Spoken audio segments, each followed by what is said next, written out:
दोनों को राजा भी बनाया। अच्छा इतना ही नहीं, एक खूबी और सुनो। सुग्रीव जी से बोले तुम्हें टेंशन नहीं है, तुम्हें राम जी के पास नहीं जाना है, तुम यहीं पर्वत पर बैठो, हम खुद राम जी को तुम्हारे पास ले आते हैं। यह हनुमान जी की कला है।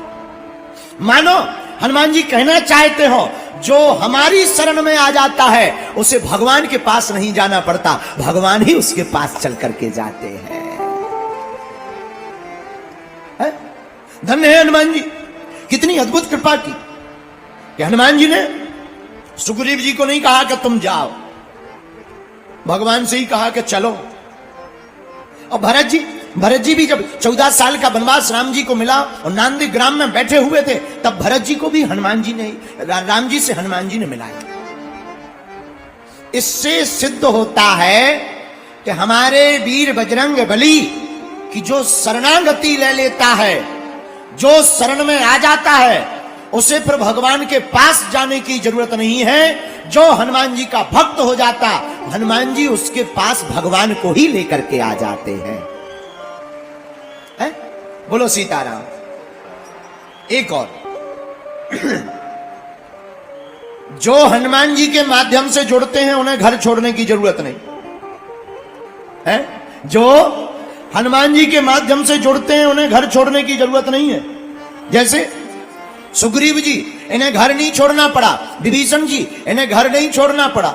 कई बार घर छोड़ने वाले महात्माओं को भगवान नहीं मिलते हैं, लेकिन सुग्रीव जी, विभीषण जी, दोनों को हनुमान जी भी मिल गए, राम जी भी मिल गए और दोनों को घर में वापस भी लिया है। सुग्रीव को राजा बना दिया, विभीषण को लंका का राजा बनवा दिया। इससे यह भी सिद्ध हो गया कि हनुमान जी की भक्ति करने वाले साधक को घर भी छोड़ने की आवश्यकता नहीं है। बोलो सीताराम। वरना आजकल महात्मा भी 2 मिनट के ही बनते हैं। घर में भाई खटपट, तो चल बाबा के मटपट। और जहां रेलवे स्टेशन तक पहुंचे तब तक अपने नाती पप्पू की याद आ गई।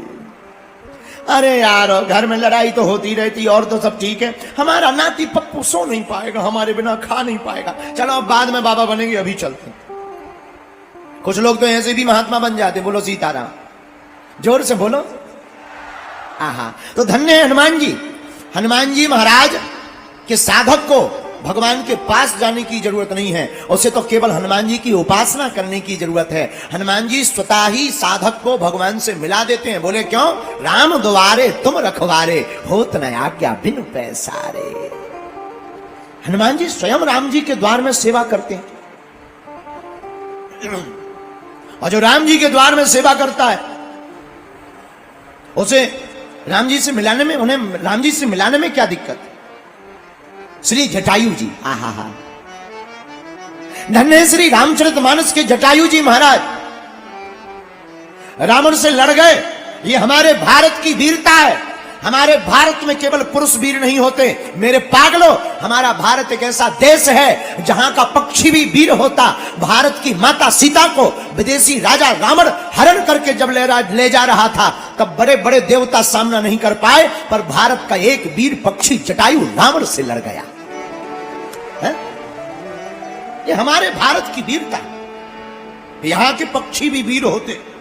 अरे पंख जरूर कट गए, रावण से मुंह की खानी पड़ी, लेकिन रावण को भी नानी याद करवा दी कि भारत में केवल पुरुष वीर नहीं होते, यहां के तो पक्षी भी वीर होते हैं।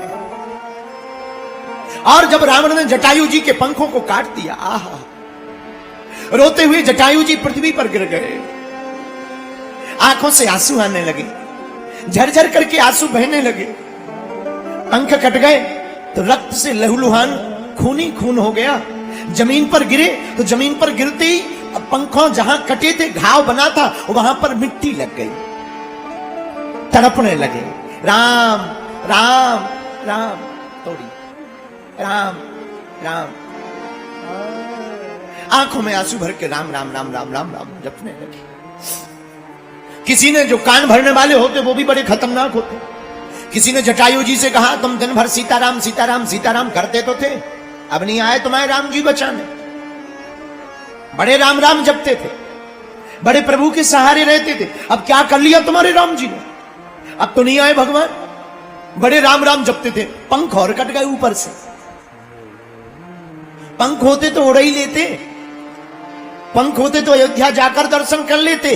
लो अब तो पंख ही कट गए। पर धन्य है जटायु जी, क्या गजब का जवाब दिया मेरे भोपाल के पागलों। जटायु जी आंखों में आंसू भर के पता है क्या बोले? बोले भैया भला हुआ जो हमारे पंखे कट गए। आदमी चौंक गया, कितना बावरा आदमी है, एक तो पंख कट गए ऊपर से कहता भला हुआ